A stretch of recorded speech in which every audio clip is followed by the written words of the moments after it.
Today, we're flying on an airline supposedly so good that its name literally translates to Air Premium. South Korea-based Air Premia is one of the few hybrid airlines, which means that they offer a higher level of service than a traditional low-cost carrier. A standard low-cost carrier such as Zip Air and Air Japan, which I covered over the past few weeks here, do not offer any non-essential services for free, such as complimentary seat selection, carry-ons, checked bags, or snacks and drinks. These are all added on manually when booking on top of the base fare, which only guarantees you a seat on the flight and nothing else. As the airline is hybrid between a low-cost carrier and a full-service flag carrier, that theoretically won't be the case today though. For example, I unfortunately did have to pay a little extra to pick out a window seat, but I would have to do this anyway on most full-service carriers. But the dinner will be completely complimentary. The plan today is to take one of their 7 aircrafts in their all Boeing 787-9 fleet from their home base in Seoul, South Korea, all the way back to San Francisco. So, what's it like flying long haul on a hybrid airline? I only paid $327 for this flight, so what's the catch? What's going on, guys? Casey Flair here. After this quick trip, we'll take Air Premium back to the States and see if they live up to their name, and see if that $300 got us for a 10-hour flight. Okay, how did I even get it down to $300 in the first place? If you look through all the trans-Pacific pricing, they're way more than that. Well, I was able to book this almost 4 months in advance. I picked a rather slow day of the week and month of travel, and San Francisco was slightly less expensive than LAX. Here are the pricings for SFO, and here are the pricings for LAX at the same time.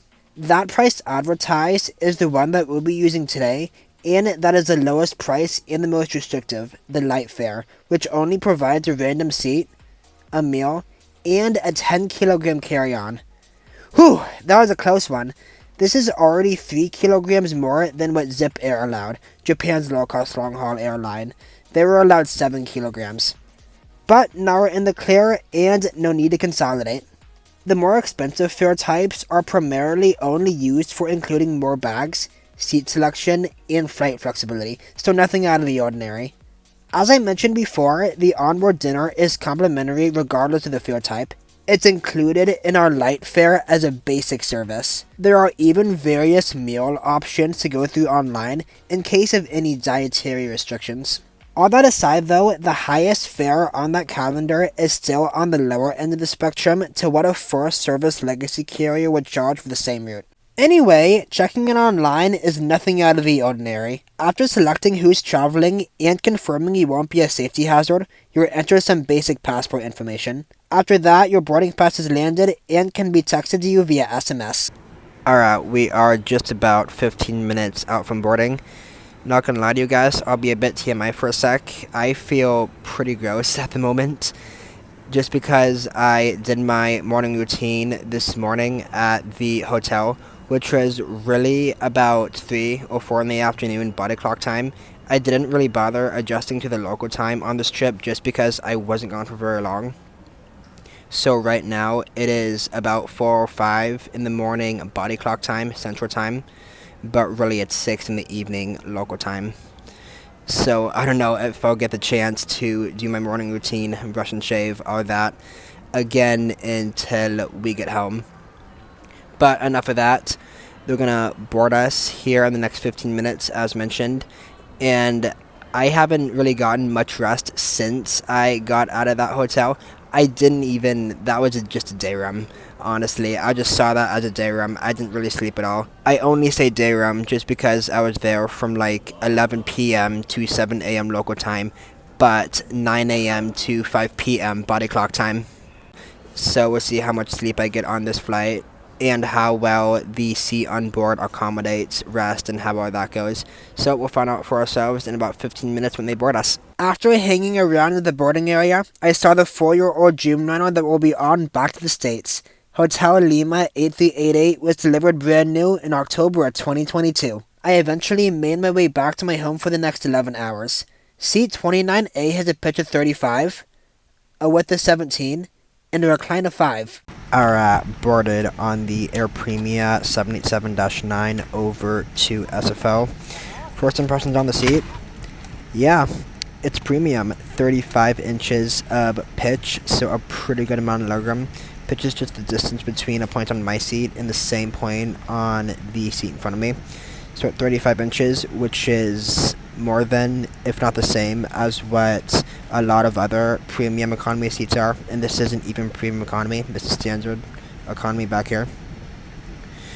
So we have that. We also have an IFE, which we'll take a look at once we get in the air, as well as universal power underneath my seats and USB-C on the IFE, as well as a headphone jack, which they also came back giving out earbuds for the flight, so we can listen to video or audio or whatever on the IFE. And they also gave us a blinky for when it gets dark out, which it's already kind of getting dark out there, but when we're airborne and it's time to sleep, we have a blanket to hopefully make this more comfortable. But the seat itself, it's pretty similar to what Zip had on board in terms of cushioning and in terms of just overall look, but maybe a little bit more thicker than what Zip had, but it's around the same. Due to traffic congestion, we ended up departing the gate 20 minutes behind schedule, hence the sudden darkness. But that pushback then led to a flap deployment and a taxi to runway 33 left. Our flight time today will be 10 hours and 5 minutes after takeoff. To prepare for departure, please fasten your seatbelt and return your seat and tray table to the upright position.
Alright, we are airborne out of Incheon and on our way to San Francisco.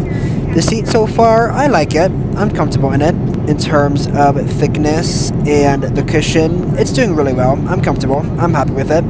The Wi-Fi situation, they came on saying that it is not available. So I just went into my settings and Wi-Fi, saw a network labeled APZ, which seems legit, because Air Premia's 3-letter identifier is APZ. So I went in it, and it required a username and password, so that wasn't it. So it's not available at the moment, so don't rely on it being available. But we have the IFE to substitute that, which we'll take a look at here in a bit later in the flight. But for now, they're going to come through with the meal service here in the relatively near future. And so we go for that.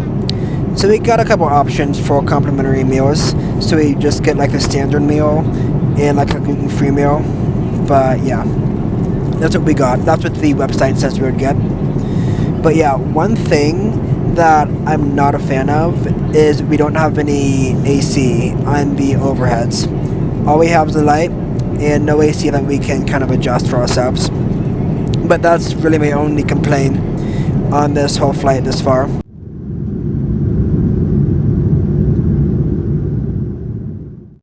have two choices. The first one is beef bibimbap, and the second one is bulgogi with rice. Which do you prefer? What was the second one? The second one? Bulgogi with rice. Alright, dinner has been served. So there are two options. I couldn't really understand what they were just because of the language barrier, and I'm just uncultured like that. But anyway, I heard rice and I understood that, so I took that. But yeah, here's what we got. Exhibit A is the main entree. So we have the rice itself, broccoli, and some sort of stew there, or gravy, beef and gravy. Not entirely sure, but rice, broccoli, and some sort of beef. Exhibit B is a donuts for dessert.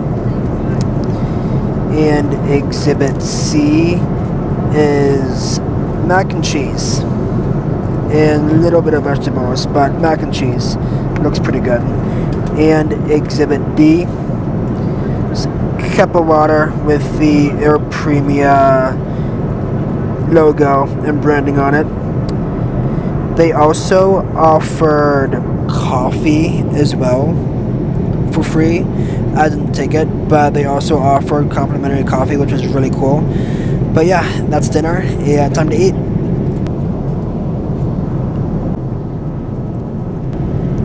Alright, this is the part of the review where I try to be a food reviewer. So, the rice, it's warm, a little bit on the dry side, but it's warm. I still haven't tried what's next to it, but it is there. I tasted part of it with the rice, but it tastes pretty good still. The mac and cheese is very cold. It's dry, it's cold. Not a fan of it. I've had better, to say the very least. But yeah, I haven't tried the donut yet, but looks interesting. Looked interesting. I'll get back to you on that. But yeah, the rice and whatever that is next to that tastes pretty good, especially when it's mixed in with the rice. It's good. I like it. I approve. But yeah, we'll just keep going until they're dim the cabin lights and we can look outside again. Oh yeah, and that donut wasn't too shabby.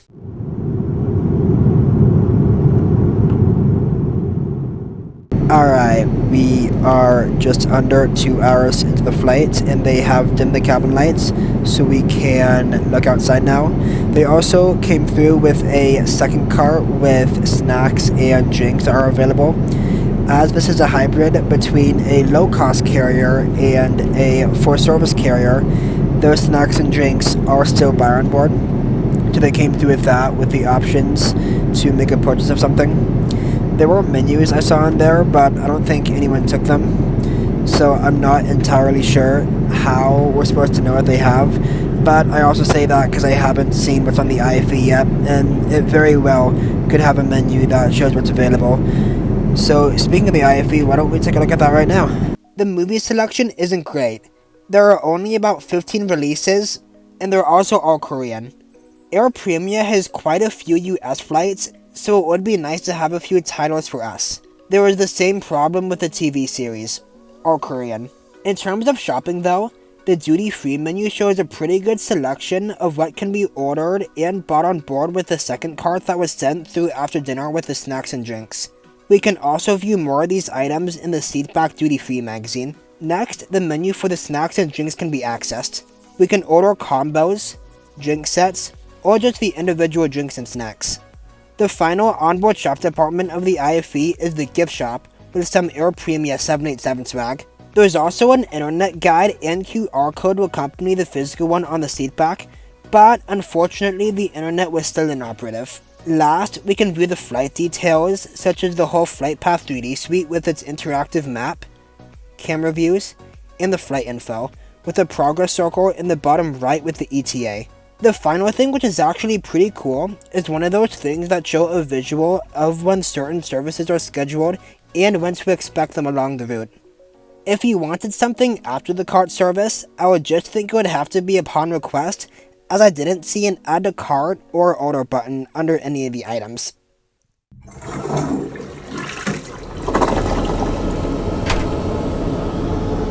Alright, welcome to the Lou review on board the Air Premia 787-9. Apart from that, it's pretty clean for what it is. We got the sink with a nice granite top. Got some nice pink soapy soap there. Got the paper towels here. Got the toilet, looks pretty clean. Lift it up to see if it's still clean. Yeah, it is. Got the mirror with me. The other mirror with me. As well as a nice blue interior there. As well as a baby changing table and a scent hanging on there. But there we go. Pretty standard. Pretty clean. 787 Lou.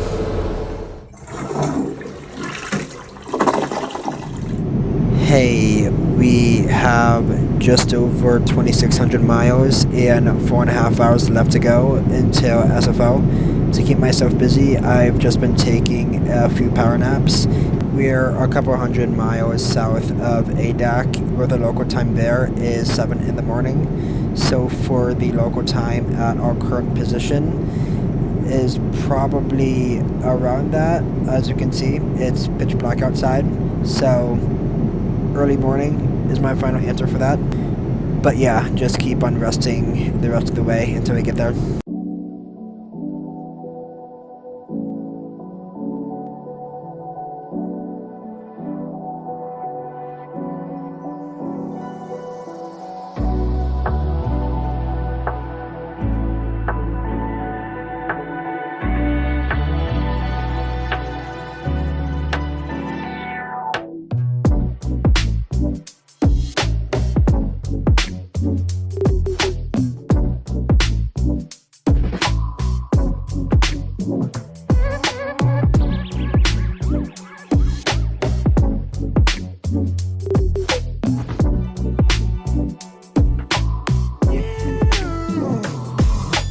After sunrise, the crew locked the windows to their middle setting, making the whole world blue for a while. Alright, daylight. The cabin crew are coming back with some water. We have just about 2.5 hours left in the flight. I'm going to try to get some more rest, or at least some excuse for rest between now and then, just so I have it in me to go home after this.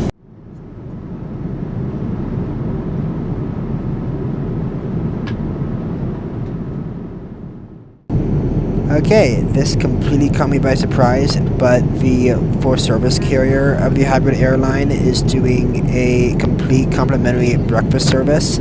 So I went ahead and got the chicken pasta. So Exhibit A, here is the chicken pasta itself. Looking pretty good. Chicken pasta and broccoli. Exhibit C and B. Fruits and vegetables, and Exhibits D, water, and E, coffee. Got the full Air Premia breakfast right here. It's actually really good.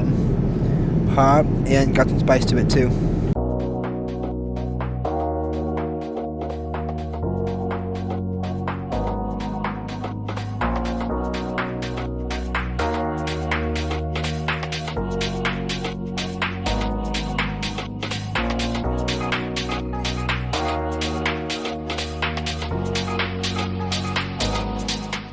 Yes, friends, the vertical speed is decreasing, the engines are spewing back, and we've started our descent into San Francisco.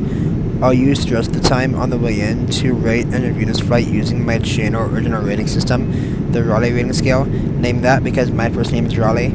I use this at the end of every one of my airline reviews to rate the airline overall and see how it did. There are 6 different categories to see how well the airline did with each, so while we land it, let's go see how Air Premia did today. The service was a 10 out of 10. Everyone was very welcoming, kind, patient, and efficient with both the cart services. They also did multiple water cup runs throughout the night. After sunrise, they locked the windows only to not let too much light in for everyone who was still asleep.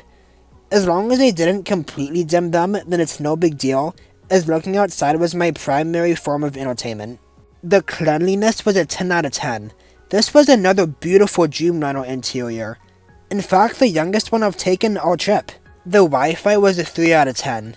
It didn't work at all throughout the entire flight, so don't depend on it working. It's also buy on board too, with various different plans. Every passenger is entitled to an hour of free texting, but that's the only complimentary plan. $6 for texting with no limitations, $17 for internet access for 3 hours, excluding video streaming, and finally going big with $27 for internet access the entire flight with video streaming. As with most standard Wi-Fi networks on flights, streaming video is always a game of luck, and I doubt Premia is any different. The food was a 10 out of 10. My complimentary meal tasted great, other than the corn mac and cheese that lacked the taste. There are plenty of options available in the duty-free and snack and beverage cart after dinner with the IFE menu to accommodate that. It would be nice though to have a physical menu too, just because if you weren't on the IFE, or just didn't think to look there for a menu. In the morning, the complimentary breakfast service completely caught me by surprise. The chicken had a nice tasteful spice to it, and the noodles were as buttery as my disappointment in a Velo. They also provided complimentary water and black coffee to make it a more complete breakfast. The entertainment was a 3 out of 10. The IFE was convenient with the menus, seat controls, and the flight map for getting some shots while the windows were locked, but very lacking. It was comical. I literally got to the point where I was just messing around with the World Explorer feature on Flight Path. There were very little TV and movies to watch, and they were only Korean. The Wi-Fi not working didn't help anything, as I couldn't text, stream, or scroll the internet to find out if those movies and TV were actually in Korean, or something from somewhere else in Asia. You're best off coming prepared with downloaded content on your own devices. We even get universal power and USB at the seat to help with that. The seat was an 8 out of 10. Not having effective air conditioning or overhead air vents was a huge discomfort. The blanket they had for us at every seat was nice to have, but I can absolutely bet you on my life that nobody used it at all, as it was just too hot in the cabin. Other than that though, I had no issues with the seat itself. As a regular economy seat, both the legroom and the recliner were amazing, and better than what they are on most economy seats, let alone premium economy seats with other carriers. It felt like an actual lounge chair. I found it very easy to rest and somewhat rejuvenate. We had both universal power in between the two seats you're at, and USB in the IFE. It was easily the same level of thickness and padding that it is on a standard full-service carrier's premium economy seat. The plane was pretty much configured as the premium economy up front being like a business class on a narrow body, and the regular economy seats back here being our premium economy. So the overall rating for this flight is going to be a 7.3 out of 10.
Why did I do that? I just flew from the US to Asia and back all in the frame of like 2.5 days, so basically a weekend. So if someone ever tells you that you can't make a weekend trip out of going to Asia and back, they're wrong. I felt accomplished, man. That was minimal sleep, probably totaling like 5 or 6 hours of it, but you know what? 50 or so hours, 2.5 days away. Damn. I'm not even that tired, that's the thing. But yeah, here waiting in the United terminal for my next flight out here. That boards in just about 30 minutes to go home. But yeah, I hope you guys enjoyed my review on Air Premia as much as I did on the flight. Is it really premium? The seat? Absolutely. The food? Absolutely. The crew? Definitely. The IFE? Absolutely not. The Wi-Fi? Definitely not. But it is what it is. It's $300 for a 10-hour Trans-Pacific flight. But now, if you excuse me, I gotta go home and clean up, so I look forward to seeing you guys on the next airline. Bye for now. You guys wanna know the sad part? It's not over yet.